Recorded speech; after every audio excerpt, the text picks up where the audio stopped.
Assalamualaikum students, how are you all? I hope you all are fine. Students, previously we have discussed about oxyacids as well as perchloric acid. Today we are going to discuss about bleaching powder, that how can you prepare bleaching powder on industrial scale. First of all, bleaching powder can be manufactured by the action of chlorine on a dry slag lime. This is just the basic principle that you can prepare bleaching powder by the reaction of chlorine on a dry slag lime.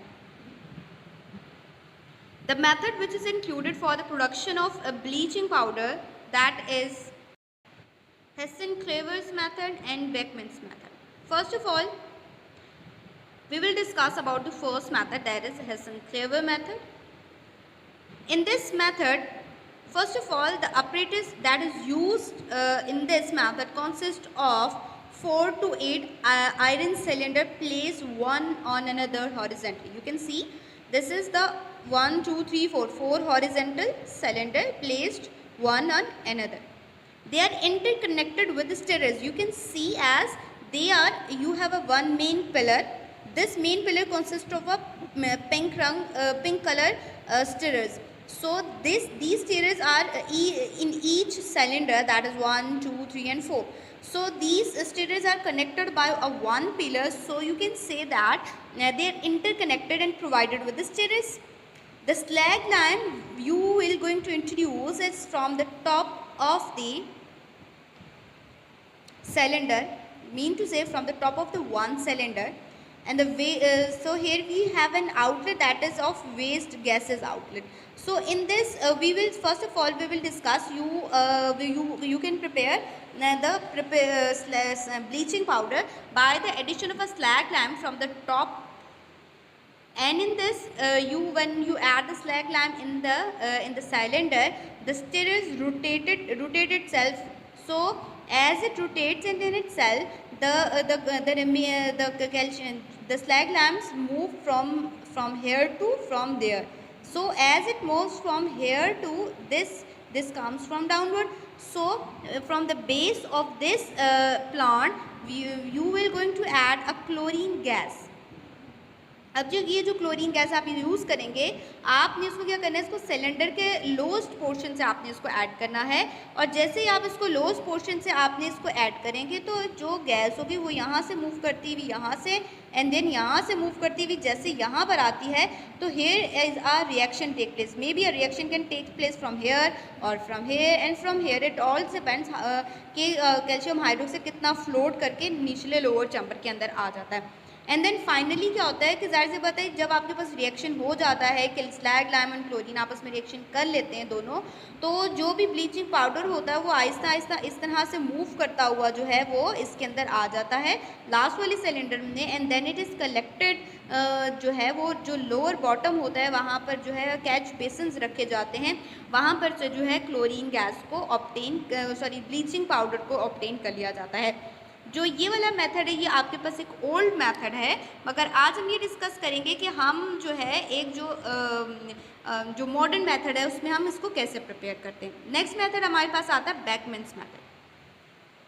इस बेकमैन्स method में हम ये देखेंगे कि आपके पास जो bleaching powder है वो प्रिपेयर तो स्लैग लाइम से और क्लोरीन से ही होगा, मगर इनमें अब थोड़ा सा फ़र्क आएगा. अब जो वो फ़र्क नज़र आएगा आपको, उसको हम समझने के लिए एक वीडियो का सहारा लेते हैं. Manufacturing of bleaching powder by Beckmann's method.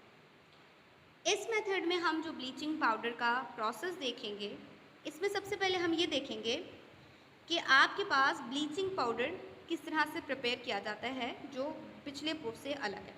इसमें सबसे पहले आपके पास जो चीज़ है वो आपके पास जो अगर इसकी हम कंस्ट्रक्शन देखें तो एक होपर होता है, एक आउटलेट ऑफ वेस्ट गैसेस होती है, यानी कि एक ऐसा आउटलेट होगा कि जिसमें से अगर इन केस में कोई एक्सेस ऑफ क्लोरीन प्रोड्यूस हो रही तो वो इस आउटलेट से बाहर जाएगी.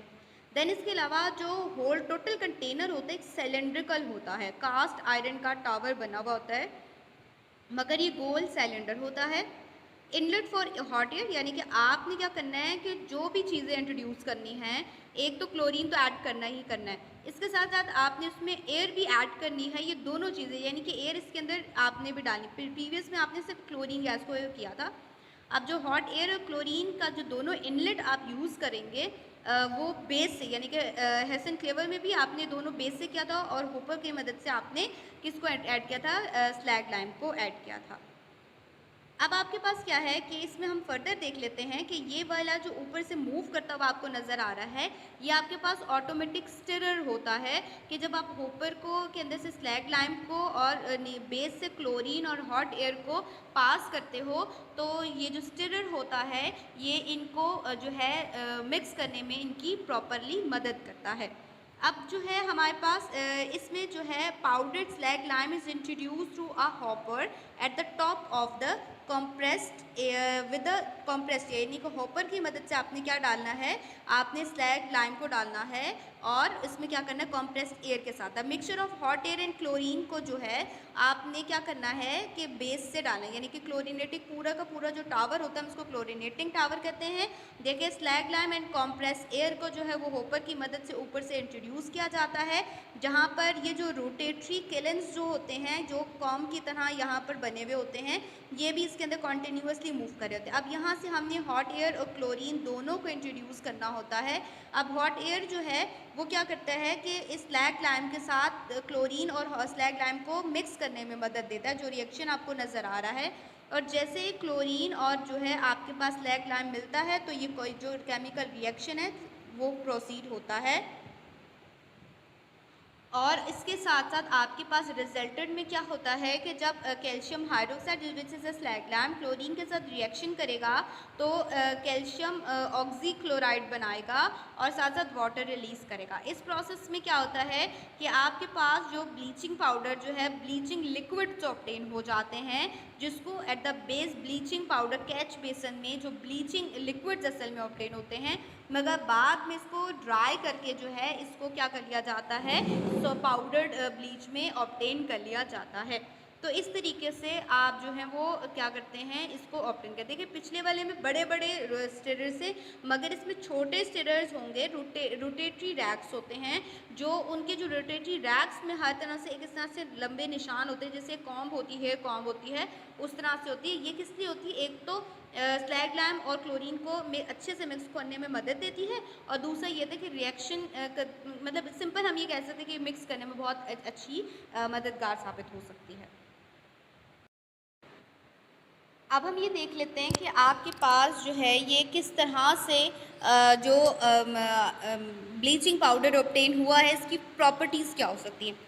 सबसे पहले जो ब्लीचिंग पाउडर आपके पास ये है, इसमें क्या होता है कि जब इसको वाटर के अंदर डिज़ोल्व किया जाता है तो ये डीकम्पोज हो जाता है क्लोरीन के कैल्शियम में, क्लोरीन में, और इसके साथ साथ किस में कन्वर्ट हो जाता है, आपके पास ये कन्वर्ट हो जाता है हाइपोक्लोराइट आयन में, कि ClO minus, it is called as a hypochlorite ion. एक तो ये हो गया। दूसरा ये कि अगर आपके पास जो ये जो ब्लीचिंग पाउडर है, इसका रिएक्शन अगर आप डाइल्यूट सल्फ्यूरिक एसिड के साथ करवाते हो तो वो दोनों जब आपस में रिएक्शन करते हैं तो किस चीज़ को प्रोड्यूस करते हैं, कैल्शियम इस सल्फ़र के फॉस्फेट के साथ रिएक्शन करता है, ठीक है। और इसके साथ साथ दोनों जब रिएक्शन करते हैं तो किस चीज़ को प्रोड्यूस करते हैं, कैल्शियम सल्फेट को प्रोड्यूस करते हैं, और इसके साथ कैल्शियम क्लोराइड को, और इसके साथ साथ जो प्रोड्यूस करते हैं वो आपके पास होता है HClO, it is a hypochlorous acid, hypochlorous acid. ऊपर वाले को HClO माइनस को हम क्या कहते हैं, हाइपोक्लोराइट आयन कहते हैं। इसके अलावा अगर आपके पास ब्लीचिंग पाउडर का एक्सेस ऑफ सल्फ्यूरिक एसिड के साथ रिएक्शन करवाते हैं, जब ये दोनों रिएक्शन करते हैं तो कैल्शियम सल्फेट के पास जाके कैल्शियम सल्फेट प्रोड्यूस करता है, इसके अलावा वाटर प्रोड्यूस करता है एंड क्लोरीन रिलीज़ करता है। अब देखिए इसमें जो क्लोरीन रिलीज़ हो रही है ये हमारे पास क्या कहलाती है, हमारे पास कहलाती है अवेलेबल क्लोरीन कहलाती है।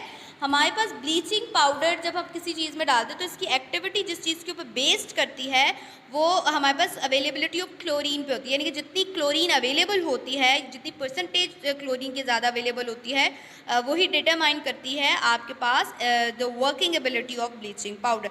सो the bleaching powder is due to the oxidative character, तो अगर इनका रिएक्शन जो है आप HCl के साथ करवाते हैं या अमोनिया के साथ रिएक्शन करवाते हैं, तो आपके पास क्या है कि अगर इसका रिएक्शन जो है हाइड्रोक्लोरिक एसिड के साथ करवाते हैं तो कैल्शियम क्लोरीन के साथ रिएक्शन करके, यानी कि सिंपल ये क्लोरीन इस Cl के साथ मिलता है तो CaCl2, पीछे से ऑक्सीजन बचा तो हाइड्रोजन 2 है तो H2, उधर से ऑक्सीजन ले लिया और साथ साथ हमारे पास जो ये वाले जो 2 क्लोरीन बचते हैं वो रिलीज़ हो जाते हैं। ठीक है, इसी तरीके से अमोनिया के साथ रिएक्शन करता है तो जो प्रोड्यूस करता है वो है आपके पास कैल्शियम क्लोराइड, इसके अलावा वाटर मॉलिक्यूल और रिलीज़ करता है नाइट्रोजन।